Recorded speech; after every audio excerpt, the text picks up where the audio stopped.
Hi everyone, welcome back. Today, well, I still got the old car here, and nobody's bought it yet. So I might as well make it more appealing to other buyers by continuing to work on it.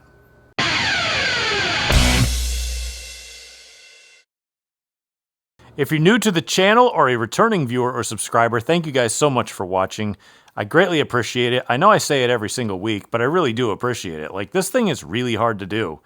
And I've been on here for years and years and years, and I've been just floundering, trying to scrape my way into doing something with this YouTube thing. And, you know, I do enjoy doing it. That's why I keep doing it, even though we're not seeing the relative success that I've really kind of wanted out of it. But that's not your guys' fault. That's YouTube's fault for not putting me in the right algorithms. But how you guys can help is by hitting that subscribe button and taking a couple seconds out of your life to share me with your friends, family, and anyone else you might think may enjoy this sort of thing. Also, it helps me out with ad revenue because Google is a multi-billion-dollar corporation. You've heard me say it before, and I get a little bit more of a chunk of the advertising revenue that they get for selling you people ads with my intellectual property. So that helps me a lot as well. What also helps, and I'll get this off the top as well, is to go to GleasonBrosRacing.com. Get your merch there. It is the Christmas season, and if you don't order now, it's going to be very difficult to get before Christmas. So please hurry and do that. Again, fulfillment takes a minute, and then shipping takes a minute. So expect at least a week between fulfillment and getting your stuff. So I do apologize for the delay in that, but it's relatively cheap, I guess. The quality of the stuff isn't cheap. But, you know, getting it to you, well, that's kind of the bad part. But anyway, that's a little out of my control. We're going to get back to work on the old car. I've got a few people that may be interested in it. I'm not sure yet, so I'm not really counting my chickens on it. So in order for me to make it more appealing for other people to want the car, we're going to have to find a way to make it nicer and make it closer to the rule book. So what we're going to do is we're going to have to try to finish it. We've got the trunk lid missing. That needs to get fabricated and put on. We have not also put the hood on yet. We need to make hood pins, and we need to get it to fit. I'm not sure if I want to trim it yet or not, but that may help as well. So first things first, I think we're going to work on finding a piano hinge, which I had some, but I don't know where they went. And I don't know. We'll figure out if we want to do trunk or hood first. However, first things first, I got to kind of clean up the car because I've got all these tools out, and you're like, why is there a PEX release and why is there a shower valve on the floor? Well, I had some plumbing problems in my house that I didn't know about until I tried to touch something and it blew apart, and now I'm 2 days late getting this video going. So that means it'll only be 55 minutes instead of an hour. We all know how that goes. So I'm going to get this cleaned up first. So I'm busy wandering around looking for my piano hinge because I could have sworn I had some. But since I've cleaned the shop up, I've not been able to find it. However, I was in here just kind of wandering around looking, and I stopped and I'm like, wait a minute. That isn't welded. I didn't weld the supports and the brackets for the body braces in. I just tacked them in and never actually welded it. All right, so I guess we found something to do. And a piano hinge is available pretty much anywhere. You can get it at your local hardware store, Ace, Lowe's, Home Depot, Menards, whatever you have around you. I don't know what they have out in the Midwest or anywhere else, but there's a few for you. It's good for fastening it down at one end, and then you just put pins at the other end, and you just flap it up, work in the back, and you'll be good to go. But dang it if I can't find mine. I don't even know if I have a piece of whatever big enough to put over that, so there's another problem we're having, but I go get the welder out, and at least I can do that.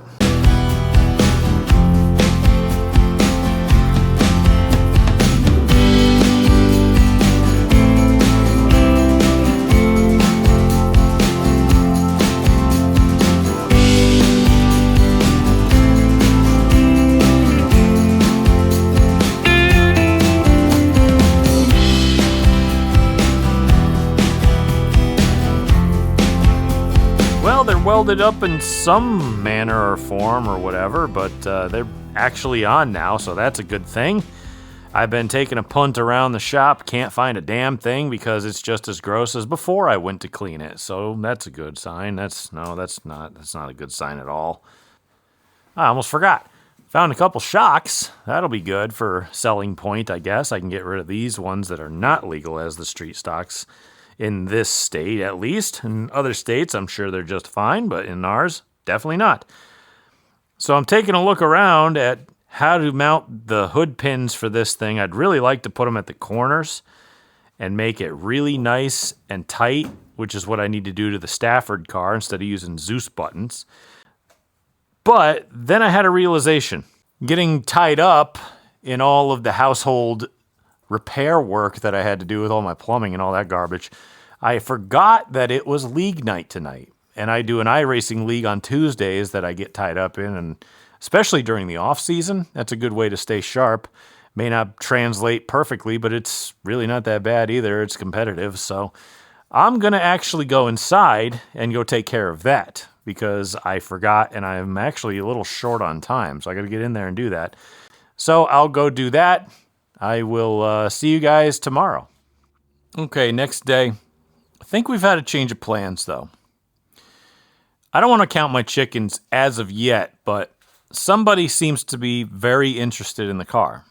And being honest with myself, I just came to the realization where this thing's not going to sell for anything other than a roller. Because the engine in it, well, around here, nobody runs open motors unless you race at C-Conk, and still, a lot of guys still don't. So it's only really legal as what an old rule book said it was, and that rule book technically doesn't exist anymore. So what I'm going to do is just yank it out and just sell the car as a roller, and that's kind of what this person wants at the moment. Again, not going to count my chickens on this, but it seems like they're kind of interested. So what we'll do is let's get it out. Let's put the car as far up in the air as we can, disconnect the exhaust, disconnect all of the plumbing, start catching all the antifreeze I just put in it, which I told you I don't like doing in my last couple videos when I winterized my Stafford car. And let's get this thing out. And hopefully I can find a place for it. I know I might have some room over here to stick it. Plus, I also have another use for it. So, it may not be in a race car. Let's get her out, let's change tactics, and let's get this thing cleaned up.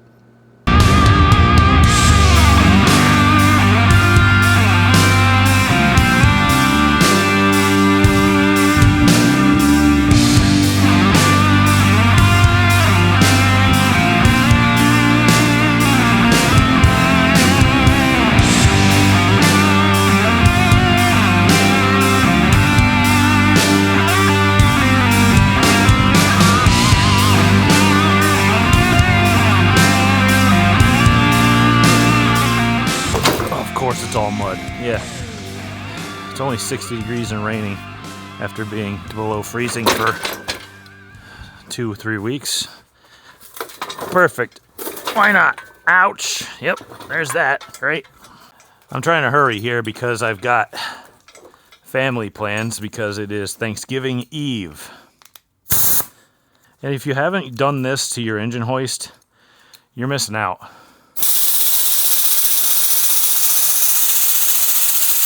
You don't have to sit there all day and do this. Nope.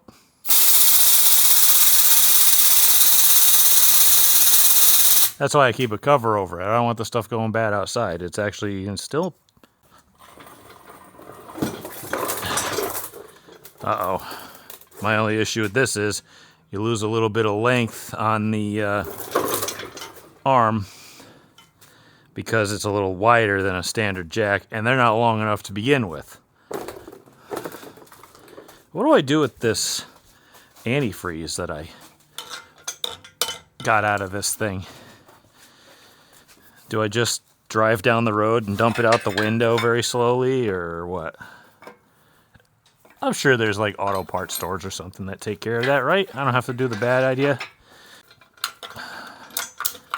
Whenever I'm hooking an engine, by the way, I always leave the transmission and everything attached because it's easier to hook it up when it's out of the car. And it's only like 3 bolts and a drive shaft. It's really not that difficult. So might as well just do it all at once. And when you hook it on the back one on your engine plate, because then it'll actually like level it off a little bit more. It won't be perfectly level, but it's a lot closer than it should be. All right, lift away. Looks like everything's apart. Oh, I forgot it's got a different transmission mount. It's a flat plate instead of a stud like my other car.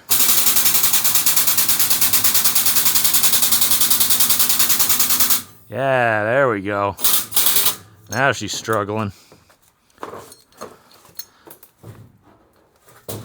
Oh, I didn't take the radiator out, did I? Yeah, let's be conscious of that.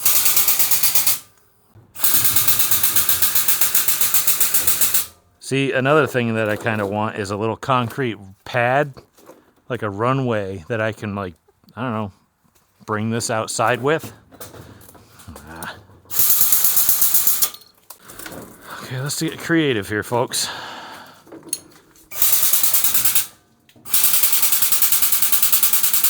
I don't think anything's attached, right?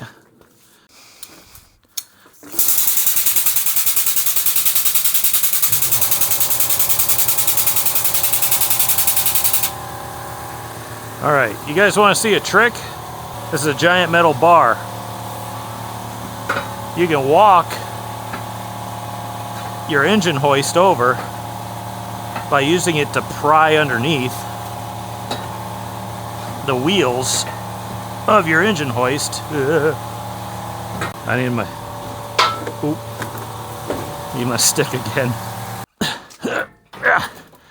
Now, if you got something like this that's really heavy and this thing starts to fall, like that thing topples over, just get out of the way.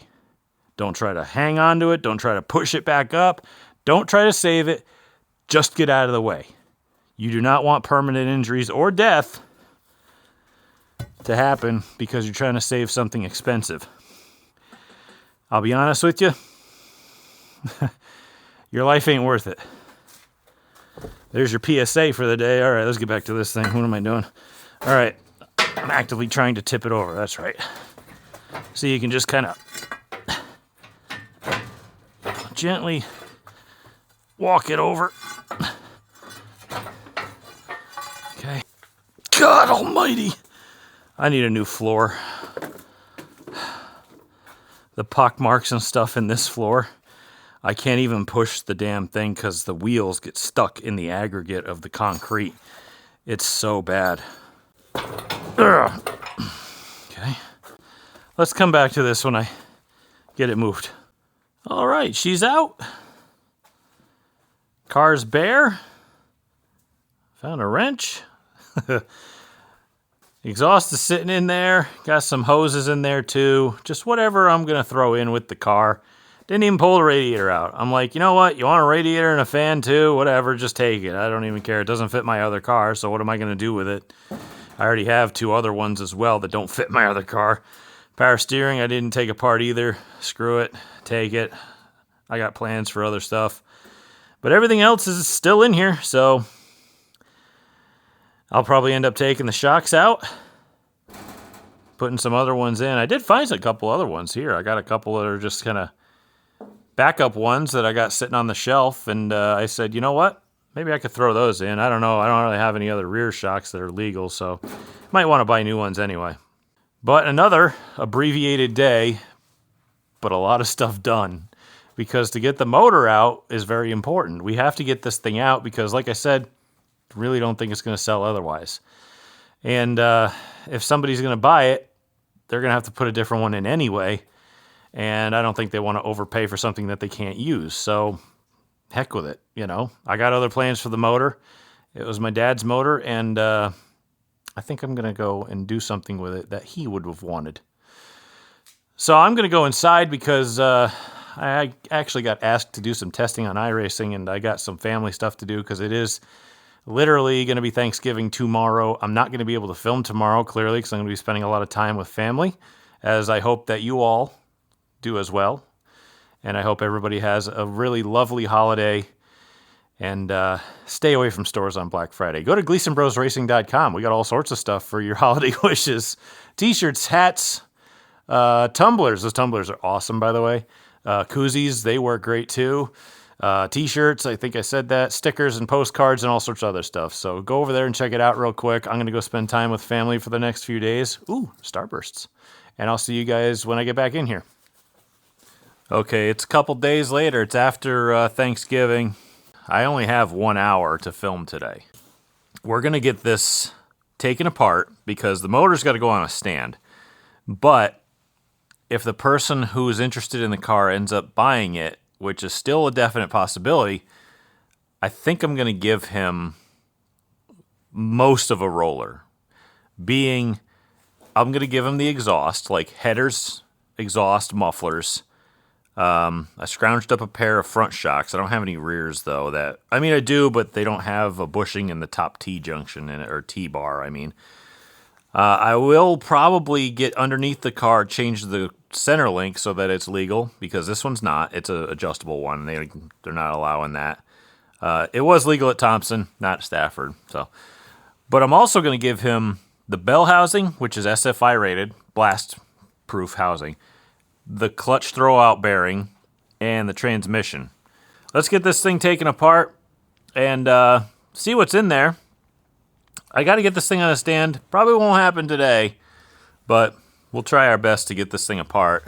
We're going to need some tools, though. You know, you might have the same problems when you build your stuff, but with these bell housings, they're just, 1/4 inch or 1/8 inch stamped steel or whatever they're made out of. But, there's these corner bolts on the bottom, the very bottom of the block, where it's really hard to get a nut on there, like a hex-headed nut, or bolt, I should say. And in doing so,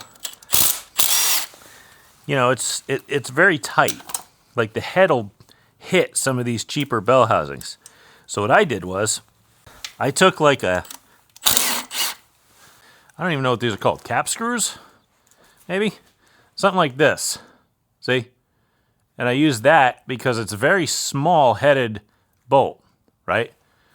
And so that actually fits in these corners down here on the very bottom of the bell housing really easily. And that makes life a lot better. But the only problem is now you need 2 different sockets or fasteners or whatever to take the bell housing off, which kind of stinks. Also, it looks like I zip tied 3 zip ties. Wow. These are my $8 flush cuts that I got at O'Reilly's. If you don't have a pair of flush cuts and you own a race car and you got a lot of zip ties, get yourself a pair of flush cuts, because those zip ties have caused permanent scars in my hands, arms, you name it, because, boy, do they hurt. Oh, man, they are bad. I don't know if it helps or not, but you know what? Ever since I've been starting to ground the engine to the chassis, even though the motor mounts are solid steel and should act as a ground, I've been grounding the distributor housing to the chassis ground on the back of the motor as well. Haven't lost any distributors, which is kind of weird to me. Anyway, we'll get this bell housing off. We'll take a look inside here. I know the clutch is good, but I can't really give them any of that because for this rules package for Stafford and stuff, it's not the right flywheel or anything like that. So, all right, and 1 pull, 2 pulls. There we go. All right, she's free. Clearly, if the person interested in it wants this stuff, I'll offer it to him. Like, if he wants the throwout bearing, that'll be fine. I'll give it to him. If he needs the transmission, he can have it. Bell housing, he can have it. I'll ask him. But like I said, I'm just kind of waiting to see what happens. So the motor's free. All right, like I said, I got plans for this thing. Also, this has my old Temu starter on here. I bought a high torque small block Chevy starter, and I put it on here. I've never had a problem with it. I hit the button, fires right up, no problem, not one. I even have a second one, just in case, and now it's my spare, so that's cool. Oh, another thing is, I'm going to send it with the motor mounts as well, like the ones off of this motor. I'll get these off, and I'm going to bolt them onto here because, well, again, this chassis is a little bit raced, okay? And in previous videos, you've probably seen me going through and repairing some stuff. Like, it's no secret that I've hit the wall a few times with this car. The chassis is straight, but I've ruined the door bars or the Nerf bars on the right side a few times. I've ruined a few bumpers. But, like, everything else is straight. You string it, it's pretty damn straight. But in doing so, if you kind of slap the wall with the right side and you crush all of those bars in, that motor's really heavy. And this cross member is kind of made out of, just stamped steel. So if you get a 800-pound engine kind of moving that way, it can kind of dent it in a little bit, which you can see right there. But in the position it's in right now, and I have repaired this a couple times, in the position it's in right now, the motor mounts fit perfectly, but it's these motor mounts that fit. Like, I've welded washers to it, I've got it positioned just right, so I'm just going to give them away. That way everything fits, we won't have any issues, and he'll have an easier time. I'm also going to give him the whole power steering assembly. I even zip-tied the washers to it so that if he goes to put it on another motor, it's a head-mounted one, not a block-mounted one, because you can mount them here, or you can mount them on these two bolts down here. All right, so let's get to work. I'm going to go pull that center link out. I'm going to need a pickle fork to make this happen, but I know I got one in the pile. Let's make this thing as ready to sell as humanly possible.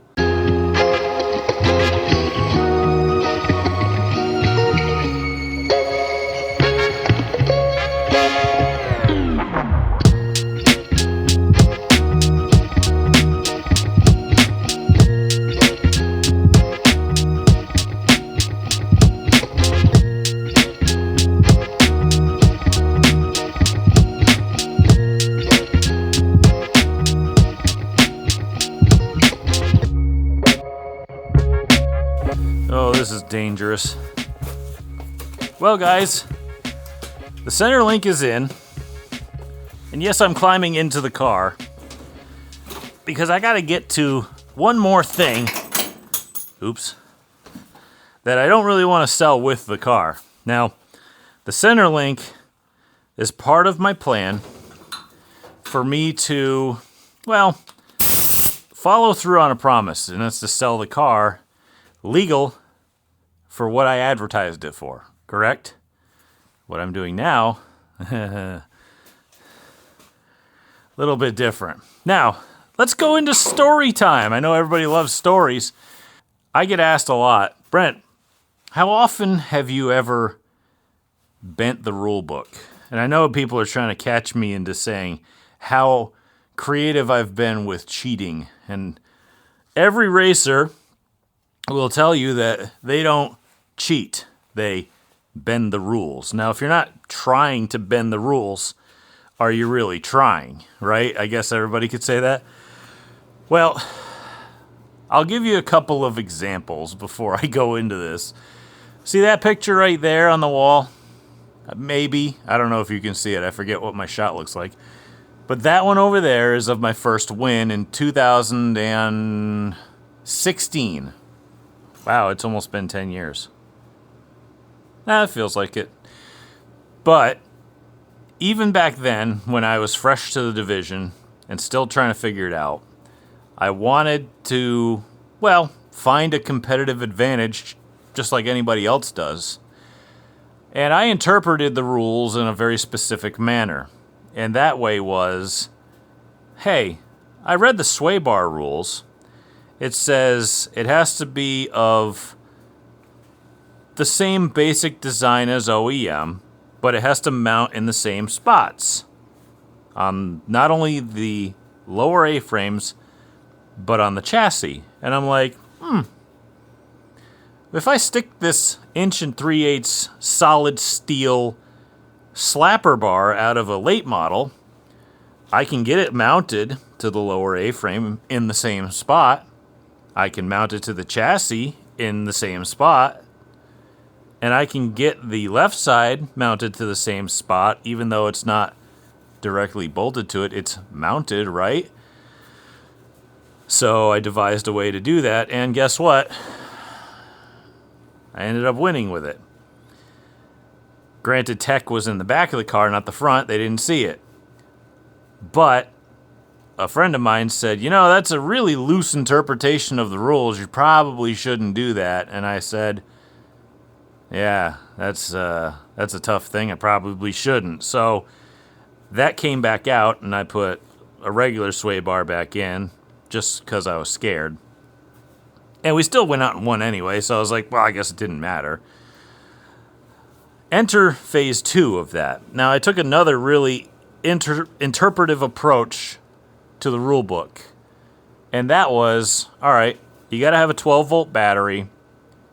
It can't be X, Y, or Z. It's got to be absorbed glass mat or lead acid battery only 12-volt systems, etc., right?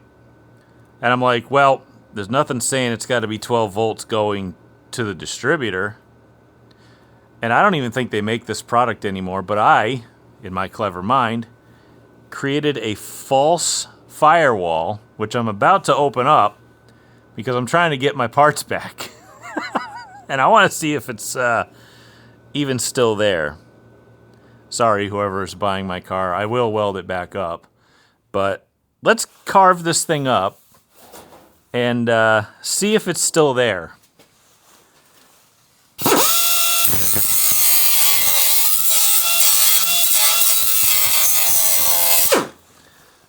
I don't know if I want to sit down, because that looks kind of gross.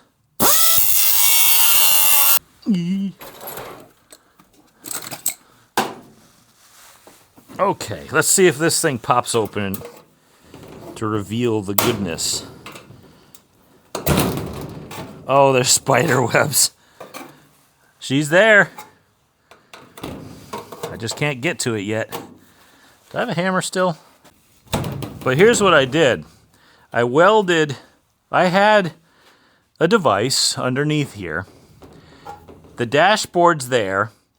I created a firewall here, but there's this V section here. And I just kind of tinned over that section, and there's another plate going down under here. So there's literally a pocket where there's a false firewall. And if I could actually get to it, which I'm going to have to edit out a lot of this, I would show you.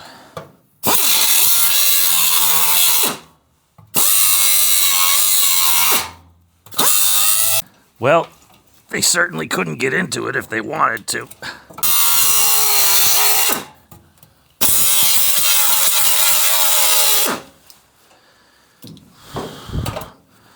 Fixing this will be the worst part. All right, now we're getting somewhere. Oh, it's got a fuse? No way. I didn't even know that. I did this really cleverly.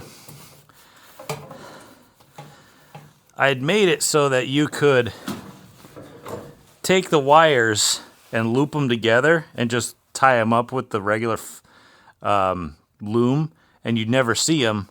But I also had the ignition wire in a butt connector as well, like right next to it, so I could go like this and just like connect it up, or take it apart and just bypass it in 5 seconds. If I could get it out, I would absolutely show you, because I think it's kind of funny, especially since I don't use it anymore. There it is. If you can see that. Hang on, I'll bring it to you.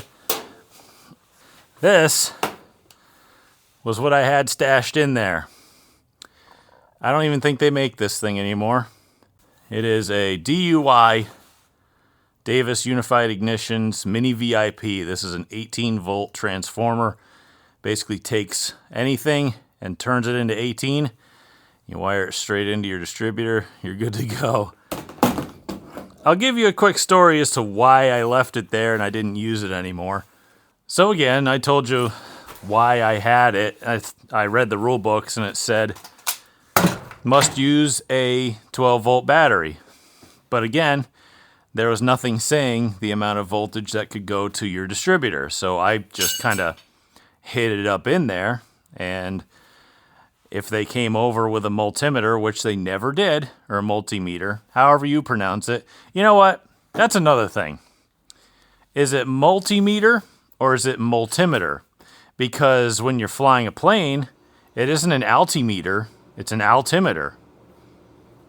I don't know, that's just kind of what I always went off of, but doesn't matter. Like I said, a very loose interpretation of the rule book said, nothing says it can't be 18 going into your distributor. It's a 12 volt distributor.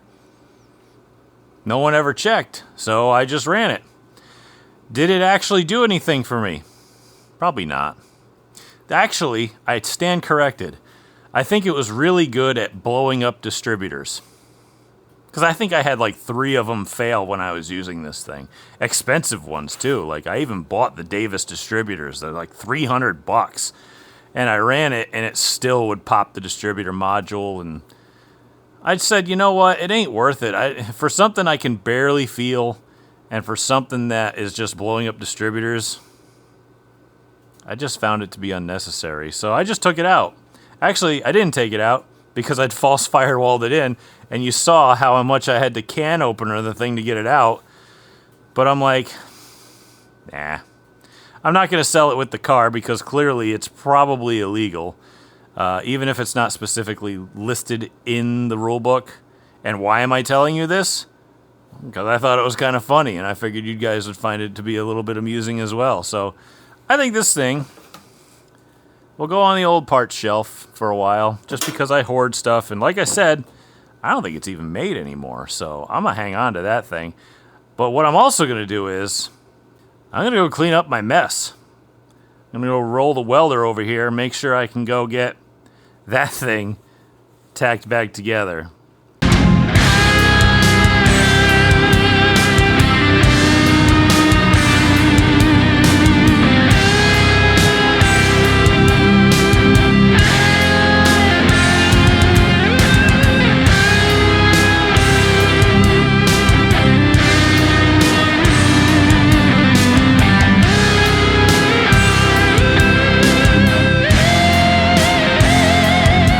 Well, that was fun.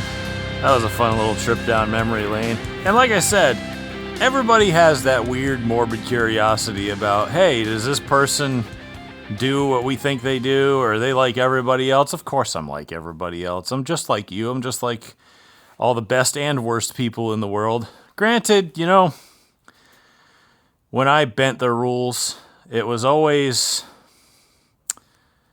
I don't know, it was always just kind of me. I wasn't out to blatantly do anything. I was out to try to outsmart people. And I ended up usually outsmarting myself half the time, which is why I always had to take my stuff out. And because I always got scared about stuff, I'm like, I don't want to do that. I don't want to be that guy. So, you know, everybody's got stories. And I figured there's a couple. And I don't think I really have anything other than that, to be honest with you. I've always been pretty clean.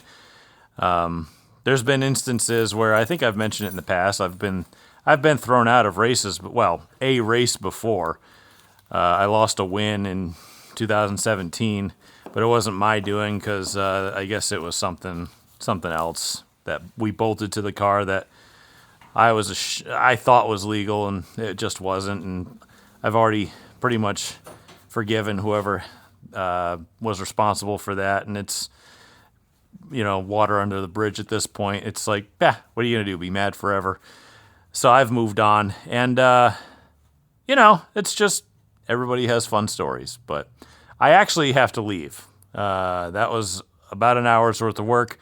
I can't stay in here. I got other family stuff to do. Hopefully I'll be back tomorrow, and maybe this thing will be completely ready for sale by the time we're done. So see you guys tomorrow.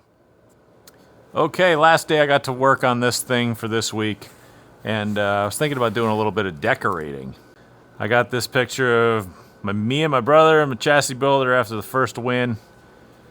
I got my first win one over there. And I don't really have a lot of pictures. Oh, first win over here too. That's a good picture.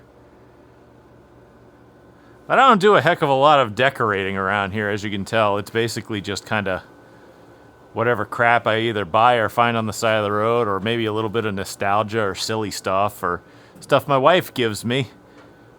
But you know what? I'm going to put some pictures up here. I think this would look great right about here. I think I nailed that. Sweet.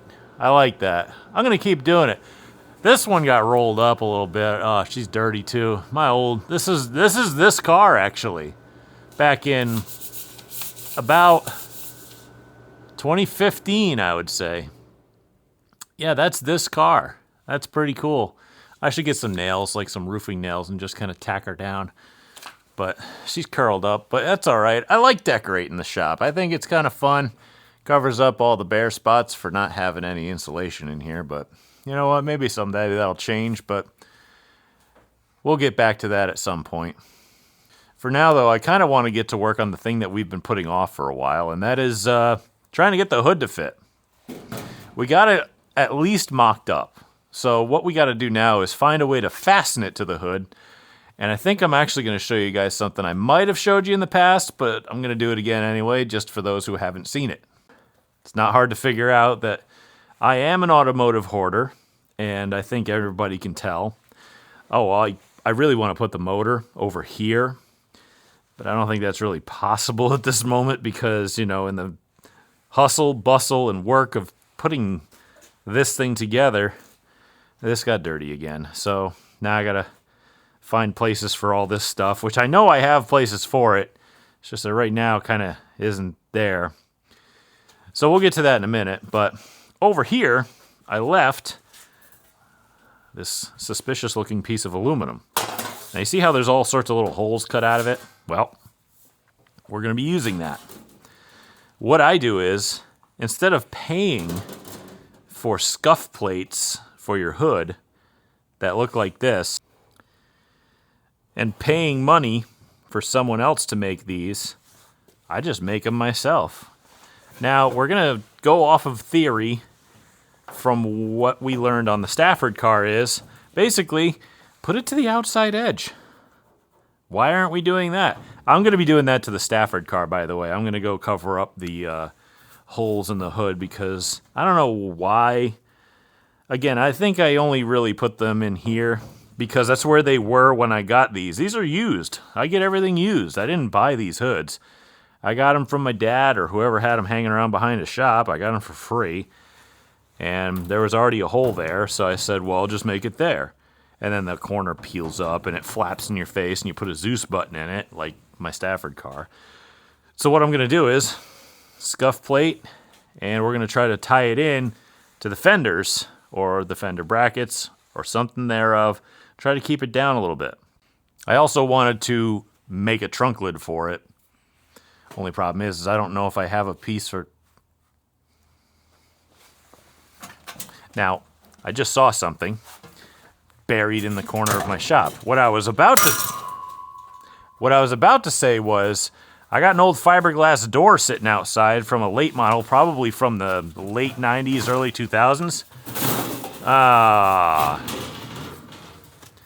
That's not going to work, is it? I thought that piece was a little bigger than that. Oh well.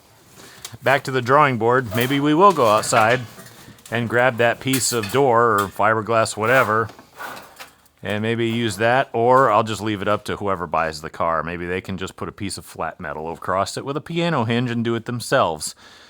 I don't think that's really too far past their talent pool to do, but maybe I'll leave it up to them.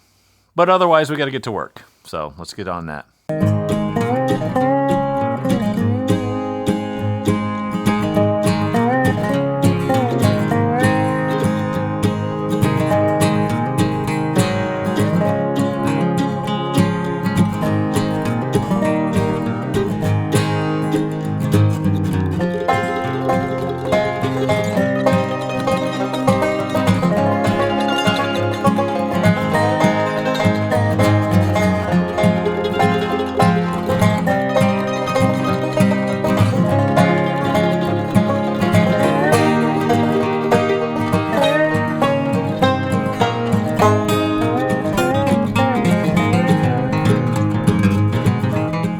things actually came out pretty well. This was going to be a test for me, whether or not I wanted to do this for my other car and how to put it on that way.